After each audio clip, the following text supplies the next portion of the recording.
આજે 1 મે ગુજરાતની સ્વર્ણિમ જયંતિનો પ્રારંભ થઈ રહ્યો છે। 1 વર્ષ સુધી અનેકવિધ મહત્વાકાંક્ષી કાર્યો દ્વારા ગુજરાતને દીપાવવાનો પ્રયાસ આ સ્વર્ણિમ જયંતિના અવસરે કરવાની એક મક્કમ નેમ સાથે આ સ્વર્ણિમ જયંતિ અવસરનો પ્રારંભ કરી રહ્યા છે। ઇન્દુ ચાચાની પ્રતિમાને પ્રણામ કરીને, વીર શહીદોને અંજલિ આપીને, શહીદોના પરિવારનું સન્માન કરીને યુગ પ્રવર્તક પૂજ્ય બાપુનું સ્મરણ કરવાનો આ અવસર છે।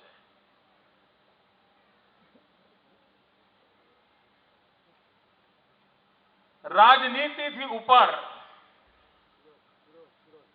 રાષ્ટ્રનીતિથી જ્યારે વિચાર કરીએ ત્યારે મહાત્મા મંદિર બનાવવાનો વિચાર આવતો હોય છે।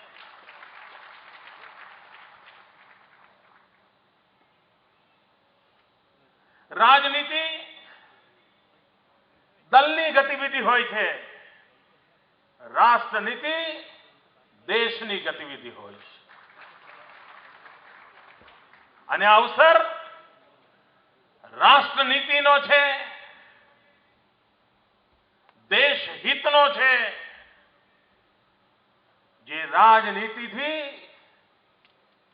કરોડો માઇલ ઊંચાઈ વાળો છે, એવરેસ્ટની ટોચે ઉભો રહેવો છે।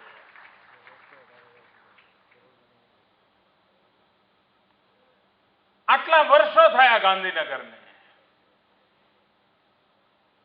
ગુજરાતનું પાટનગર ગાંધીનગર, પરંતુ કોઈ મહેમાન આવે, કોઈને ગાંધીનગરની ઓળખ આપવી હોય અને એમાંથી ગાંધીજી શોધવા હોય તો બહુ અઘરું પડે।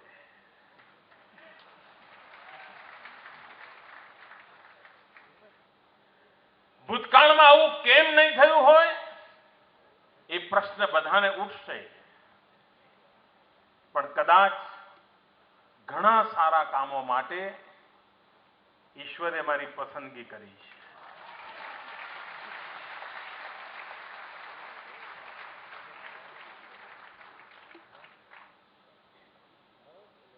આ મહાત્મા મંદિરનો નિર્ણય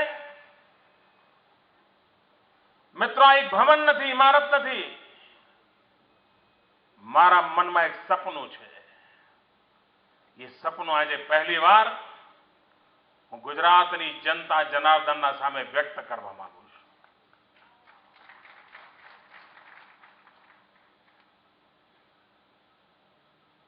થોડા સમય પહેલા જ્યારે મેં મહાત્મા મંદિરની વાત કરી, કેટલાક મિત્રોએ મને પ્રશ્ન પૂછ્યો કે આ મંદિર એટલે ત્યાં પૂજા અર્ચના થશે, આરતી ઉતારશે, એવું બધું પૂછ્યું। ત્યારે મેં એમને કહ્યું હતું કે રાજ કો રાજ ही रहने दो।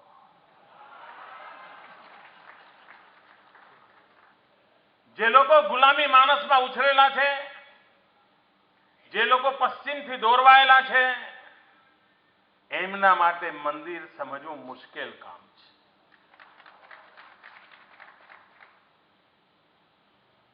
આપણે કોઈ શિશુ મંદિર જોઈએ તો ત્યાં પૂજા અર્ચના નથી હોતી, મંદિર પવિત્રતાનો સંદેશ આપે છે। કોઈ ન્યાય મંદિર જોઈએ તો ત્યાં આરતી ને ભગવાનને પૂજા ને પ્રસાદ નથી હોતો, ત્યાં પવિત્રતાની પ્રતિબદ્ધતા હોય છે। કોઈ ગાંધીના કીર્તિ મંદિર પોરબંદરમાં જઈએ તો કોઈ ધજા ફરકે છે અને આરતી ઉતારે છે એવું નથી। કીર્તિ મંદિર યુગ પ્રવર્તકનો સંદેશો આપે છે। જેમ કીર્તિ મંદિર છે, જેમ ન્યાય મંદિર છે, જેમ શિશુ મંદિર છે, એમ આ મહાત્મા મંદિરનો કન્સેપ્ટ છે।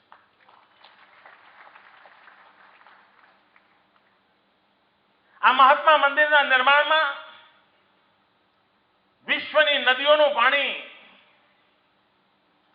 વિશ્વના બધા ભૂભાગની માટી, ગુજરાતના ગામોગામથી પવિત્ર જળ, ગુજરાતના ગામોગામથી પવિત્ર માટી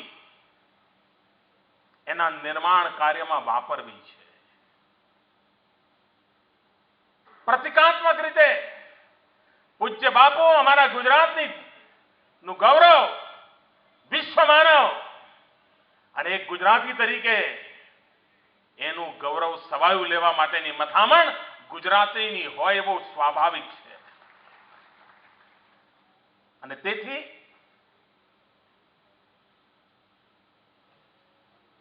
સમગ્ર વિશ્વને સ્પર્શે, દરેકને લાગે જ્યારે અહીંયા લખાશે નિર્માણ થયા પછી, ત્યારે દુનિયાનો કોઈ પણ માણસ આવશે તો વાંચશે, અચ્છા મારા દેશની આ નદીનું માટીનું અહીંયા આવ્યા હતા. કોઈ હિન્દુસ્તાનમાં નાગાલેન્ડ મિઝોરામમાંથી આવેલો આવે ભાઈ જરા જોશે એને લાગશે અરે વાહ મારી ભૂમિ પણ એનો સંબંધ નહીં જાણે છે. મિત્રો કેટલું ગૌરવ થાય એનું આપ કલ્પના કરી શકો છો. આ નાતો જોડે છે. અને સમગ્રની અંદર એક ગાંધી ગાર્ડનની કલ્પના છે. ગાંધી ગાર્ડન એવો છે કે વર્ષના 365 દિવસ ગાંધીના જીવનની 365 ઘટનાઓ જુદી જુદી, કોઈ જાન્યુઆરીની પહેલી હશે તો કોઈ એપ્રિલની બીજી હશે તો કોઈ જૂનની ત્રીજી થઈ હશે, પરંતુ એમના પોતાના જીવનમાંથી 365 ઘટનાઓ શોધીને એ 365 ઘટનાઓને મૂર્તિરૂપ સાકાર કરવું છે. ગાંધી ગાર્ડનમાં કોઈ પણ વ્યક્તિ આવે એને ગાંધી સમજવા માટે, ગાંધીના જીવનની મહત્વપૂર્ણ ઘટનાઓ સમજવા માટે, હિન્દુસ્તાનના આઝાદીના જંગને સમજવા માટે, સાદગી અને પ્રકૃતિ પ્રેમની વાત કરનાર ગાંધીને સમજવા માટે આ ગાંધી ગાર્ડન એક લોક શિક્ષાનું કામ કરશે. આઝાદીના આંદોલનમાં ચરખો આર્થિક ક્રાંતિનું પ્રતીક બની ગયો હતો. આર્થિક પ્રગતિ માટેનો ચરખો એક પ્રતીક છે. આ ગાંધી મહાત્મા મંદિરમાં ચરખાને મુખ્ય રૂપે મૂકવાનો નિર્ણય કર્યો છે. અને આપે ક્યારેય ન જોયો હોય એવડી મોટી સાઈઝનો ચરખો બનવાનો છે. આના કરતા પણ વિશાળ, દૂરથી પણ ચરખો જોઈ શકાય. અહીંયા એક તમે નાનકડો પર્વત જેવું જોયું હશે, નાનક પહાડી જેવું જોયું હશે. એ આખો મીઠાનો પહાડ બનાવવો છે.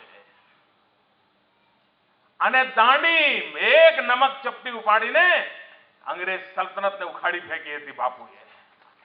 એ ચપટી મીઠાની તાકાતનું પ્રતીક દાંડીમાં જે મીઠા ઉઠાવ્યું હતું. અને ગુજરાતના જીવનમાં મીઠાનું મહત્વ છે.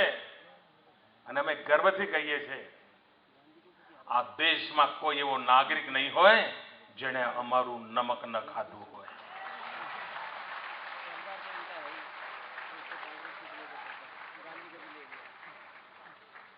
ये मीठो, ये दांडी, એનું ગૌરવ આ મહાત્મા મંદિરમાં વિચાર્યું છે. મહાત્મા ગાંધી કુદરત સાથે સંવાદ કરવાનું શીખવતા હતા. પ્રકૃતિ પ્રેમી મહાત્મા ગાંધી હતા. નેચર સાથેનો નાતો મહાત્મા ગાંધી જીવનભર જીવી બતાવ્યો હતો. અહીંયા બે વિન્ડમિલ ઊભી કરવાની કોશિશ છે કે જેના કારણે પ્રકૃતિ સાથે કેમ જીવાય અને ગ્લોબલ વોર્મિંગ સામે કેમ લડાય. એ મહાત્મા મંદિરની અંદર આટલા વર્ષો પછી પણ વિશ્વને શીખવવાનું કામ પૂજ્ય બાપુ કરશે. આ ધરતી પર કરશે. એ સપનું છે. અને એનાથી પણ મોટું જે સપનું છે, હું જાણતો નથી, કદાચ જે સપનાની હું વ્યક્ત કરવા જાઉં છું કોઈ એની મજાક પણ ઉડાવે, કોઈ એની તીખળ પણ કરે કે મોદી સાહેબને કે દુનિયાની બહુ ગતાગમ લાગતી નથી. થાય. મને યાદ છે હું નવો મુખ્યમંત્રી બનેલો અને ચેમ્બર ઓફ કોમર્સના મિત્રોએ મને સ્વાગત માટે બોલાવ્યો હતો. હજુ મને મુખ્યમંત્રીની મારી ઉંમર 7 જ દિવસની હતી, એટલે હું શિશુ અવસ્થામાં હતો. અને હું ચેમ્બરની અંદર મેં ભાષણ કર્યું હતું. મેં ભાષણમાં કહ્યું હતું કે આખા દેશને હજારો મેગાવોટ વીજળીની જરૂર છે. દેશ અંધકારમાં અથડાય છે. આપણે ગુજરાતના દરિયા કિનારે આયાતી કોલસા દ્વારા હજારો મેગાવોટ વીજળી ઉત્પાદનની દિશામાં કેમ ન જઈએ? આપણે 20,000 કરતાં વધારે મેગાવોટ વીજળી પેદા કરીને દેશને કેમ ના આપીએ? મેં આ ભાષણ કર્યું પછી બધા જ ઉદ્યોગ જગતના મિત્રો હસી મજાક ઉડાવતા હતા. એમને થતું હતું કે આ ગુજરાત પતી ગયું, હવે ડૂબી ગયું. આ ભાઈને તો કંઈ ગતાકામ નથી, આ ક્યાં બેસી ગયો? આખા ગુજરાતની વીજળી 5000 મેગાવોટ હોય ને આ ભાઈ પહેલા જ દિવસે કહે છે 20000 મેગાવોટ. એટલે હું હસીનું પાત્ર હતો મિત્રો. એમને એકબીજા વચ્ચે તાલીઓ લઈને મજાક લેતા હતા કે પતી ગયું સાહેબ, હવે ભાજપનું પૂરું, આ ભાઈ ડૂબાડશે. ભાઈઓ બહેનો, આપને ગર્વ થશે, આજે ગુજરાતના સમુદ્ર કિનારા ઉપર આયાત કરેલા કોયલાથી 20000 કરતા વધારે મેગાવોટ વીજળીના ઉત્પાદનનું કામ તેજ ગતિએ ચાલી રહ્યું છે મિત્રો. એટલે સપના સમજી ન શકનારા લોકો માટે એ કદાચ હાસ્ય અને વ્યંગનું કારણ બની શકે, છતાં પણ મારે સપના જોવા છે. મારે ગુજરાતને સપના જોતા કરવું છે અને મારે આ સપનો સાકાર થતી દુનિયા જુએ એવી પરિસ્થિતિ પેદા કરવી છે. અને એટલા માટે હિંમતપૂર્વક હું એ સપનાનો જયઘોષ આજે 1 મે ગુજરાતની સ્થાપના દિને કરવા માંગુ છું. હું એક એવો દિવસ જોઈ રહ્યો છું મિત્રો, દિલ્હીમાં સલ્તનત કોની હશે મને ખબર નથી, ગુજરાતમાં શાસકો કોણ હશે મને ખબર નથી, પણ એક દિવસ એવો હશે કે જ્યારે વિશ્વમાં શાંતિ અંગેના સંવાદ ચાલતા હશે, યુદ્ધથી મુક્ત માનવજાતની ચર્ચા થતી હશે, બુદ્ધથી યુક્ત માનવતાની જ્યારે ચર્ચા થતી હશે, પીસ મિશનો થતા હશે, આંતરરાષ્ટ્રીય સંધિઓ થતી હશે, એક દિવસ એવો હશે કે જ્યારે જ્યારે દુનિયાના દેશોને શાંતિ વાર્તાઓ માટે એકત્ર આવવાની જગ્યા શોધતા હશે, મહાત્મા મંદિરમાં આવીને કરશે. દોસ્તો,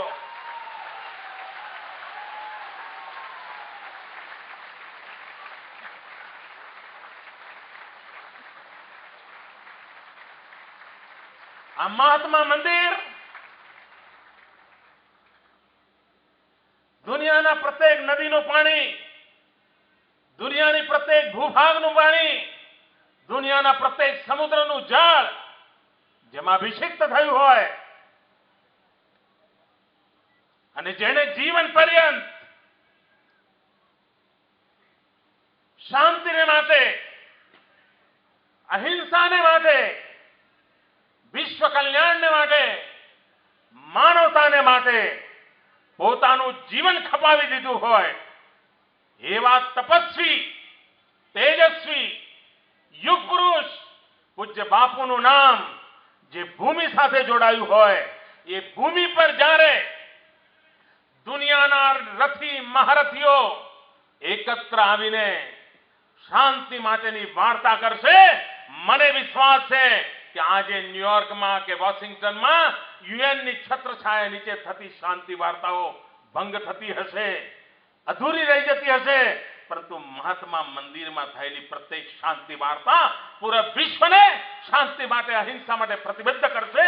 એ સપનું હું જોઉં. કરનારો કોણ હશે, કરતા કોણ હશે મને ખબર નથી, પણ સપનું એટલું મોટું જોઉં છું કે દુનિયાની મોટી મોટી સમિટ, શાંતિ સમિટ, પીસ સમિટ, એના માટે મારું મહાત્મા મંદિર તીર્થક્ષેત્ર બની રહેશે. વિશ્વને જેને શાંતિનો રાહ અપનાવો છે એના માટે આ એક તીર્થ તરીકે યાત્રાનું ધામ બની રહેશે. એ દિશામાં આને લઈ જવા માટે એક વિશ્વની આશાનું કેન્દ્ર મહાત્મા મંદિર નિર્માણ કરવાનું સપનું છે. એક ઇમારત નથી બનાવતો, કોઈ ભવન નથી બનાવતો, પૂજ્ય બાપુના જીવનને સમાજના, વિશ્વના પ્રત્યેક વ્યક્તિ સુધી જીવંત કરવા માટેનો એક નાનકડો પ્રયાસ આ ધરતી પર કરવાની કોશિશ છે. જે લોકો ગાંધીનગરમાં રહે છે એમને મારે કહેવું છે, તમે જરા કલ્પના કરો, તમે જ્યાં બેઠા છો, અહીંથી વિધાનસભા જવાનો જે માર્ગ છે, મહાત્મા મંદિરથી સીધે સીધો સેન્ટ્રલ વિસ્તા લગભગ 2.5-3 કિલોમીટરનો માર્ગ કાપો એટલે સચિવાલય આવે, વિધાનસભા આવે, બિલકુલ એની સામે જ આ મહાત્મા મંદિર હશે. ત્યાં થનારું પ્રત્યેક કાર્ય મહાત્મા મંદિરની નજર નીચે હશે.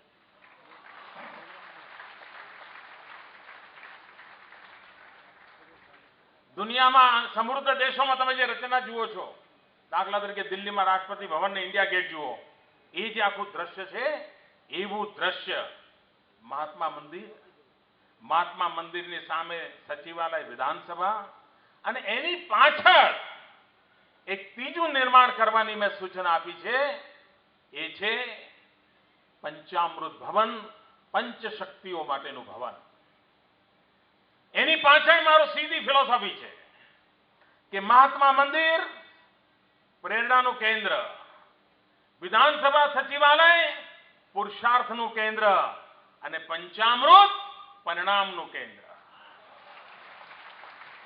પ્રેરણા, પુરુષાર્થ અને પરિણામ ક્યાંય વચ્ચે કચાશ નહીં, એવી રીતે આખી વ્યૂહરચના કરીને આનું નિર્માણ કરવું છે. આજે 1 મે છે. છેલ્લા કેટલાક દિવસોથી છાપામાં ખૂણે ખાંચરે તમને જાણવા મળે છે કે સ્વર્ણિમ જયંતિ નિમિત્તે મુખ્યમંત્રી બધાને ખુશ કરી રહ્યા છે. વિદ્યા સહાયકોનો આટલો બધો પગાર વધારી દીધો, સહાયકોનો પગાર વધારી દીધો, આંગણવાડીનાનો વધારી દીધો, પોલીસ કર્મીઓને લાભ આપી દીધો, સચિવાલય, વિધાનસભા, સરકારના કર્મયોગી ભાઈઓને આપી દીધો, 2300 કરોડ રૂપિયાનો બોજ. આ બધું ધીરે ધીરે નાનું મોટું ખૂણામાં આવે છે. આજે એક નવું નજરાણું આપવું છે.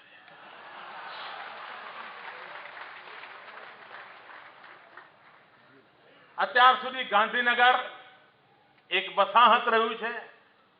અત્યાર સુધી ગાંધીનગર સરકારી કર્મચારીઓ અને સરકાર દ્વારા બજેટથી ચાલતી એક નાનકડી વ્યવસ્થા રહી છે. પરંતુ આજે 1 મે થી સરકાર ગાંધીનગરને મહાનગરપાલિકા તરીકે સ્વતંત્ર દરજ્જો આપે છે. એના એડમિનિસ્ટ્રેટરની વ્યવસ્થા કરી દીધી છે. ગાંધીનગર જેમ અમદાવાદ મહાનગરપાલિકા છે, વડોદરા મહાનગરપાલિકા છે, સુરત મહાનગરપાલિકા છે, એવી જ રીતે હવે ગાંધીનગર મહાનગરપાલિકા આજે 1 મે 2010ના રોજથી કાર્યરત થાય છે. આપને આપનું શહેર, અત્યાર સુધી કચરો અમે વાર્યો, હવે તમારે વારવાનો.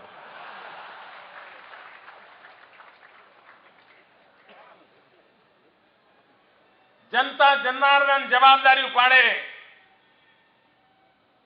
પોતાના કાર્યને પોતે નિભાવે.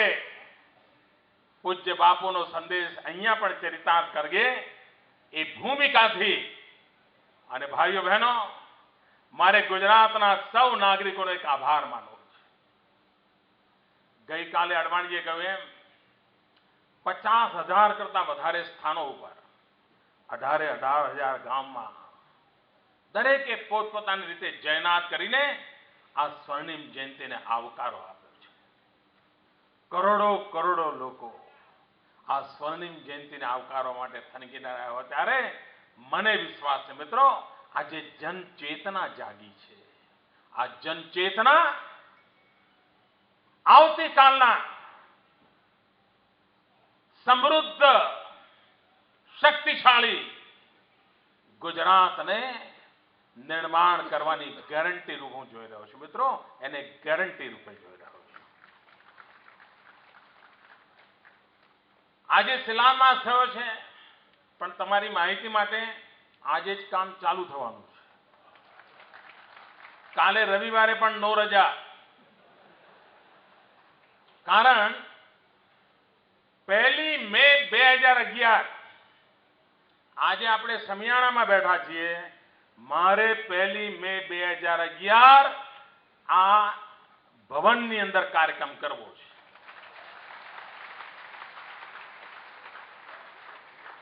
સંપૂર્ણ કામ પૂરું ન થાય, પણ એનો એક ફેઝ કરવો છે એવો મેં એમને આગ્રહ કર્યો છે. અને મારી ઈચ્છા છે કે સ્વર્ણિમ જયંતિ વર્ષમાં અલગ અલગ રાજ્યોમાં, દેશના અલગ અલગ ભાગોમાં આપ જે કાર્યક્રમ કરો એની ફિલ્મ, એના ફોટા સાથે 1 મે 2011 નિમંત્રણ નોંધી રાખો અને એ જે ભવન બનશે એમાં આપે દેશ અને દુનિયામાં સ્વર્ણિમ જયંતિએ કરેલા કાર્યક્રમોનું એક ભવ્ય પ્રદર્શન મારે પહેલું ગોઠવવું છે. એનો લાભ પણ તમને જ. આજે પાણી આપ લઈને, માટી લઈને આપણાથી શરૂઆત કરી છે. એ કાર્યક્રમની શુભ શરૂઆત પણ આપણા જ આ પુરુષાર્થને જોડીને મારે કરવી છે. મારે જન જનને જોડવા છે. અને મિત્રો, મને ખબર છે જનતા જનાર્દન ઈશ્વરનો અવતાર છે. ઈશ્વરના આશીર્વાદની જેટલી તાકાત હોય છે, જનતા જનાર્દનના આશીર્વાદની તાકાત પણ એટલી જ હોય છે. આ જનતા જનાર્દનના આશીર્વાદ છે જેના કારણે ગુજરાત નવી શક્તિ, નવી સંકલ્પ શક્તિ, નવી સામર્થ્ય શક્તિ, નવી પુરુષાર્થ શક્તિ સાથે વધુ ને વધુ તેજ ગતિથી આગળ વધી રહ્યું છે. પૂરા વિશ્વમાં ગુજરાતનું ઓજ પથરાય, પૂરા વિશ્વમાં ગુજરાતનું તેજ પથરાય. મારો પ્રત્યેક ગુજરાતી માનવ જીવન જીવવા માટેની પ્રેરણાનો એક વાહક બની રહે, એવું ગુજરાત બની રહે, એવા સંકલ્પ સાથે આજે મહાત્મા મંદિર વેળાસર નિર્માણ થઈને દુનિયાને માટે એક આશાનું કેન્દ્ર બની જાય, એક જ અપેક્ષા સાથે આપ સૌને અનેક અનેક શુભકામનાઓ. સ્વર્ણિમ જયંતિની ખૂબ ખૂબ શુભકામનાઓ. જય જય ગરવી ગુજરાત, જય જય સ્વર્ણિમ ગુજરાત, જય જય ગરવી ગુજરાત.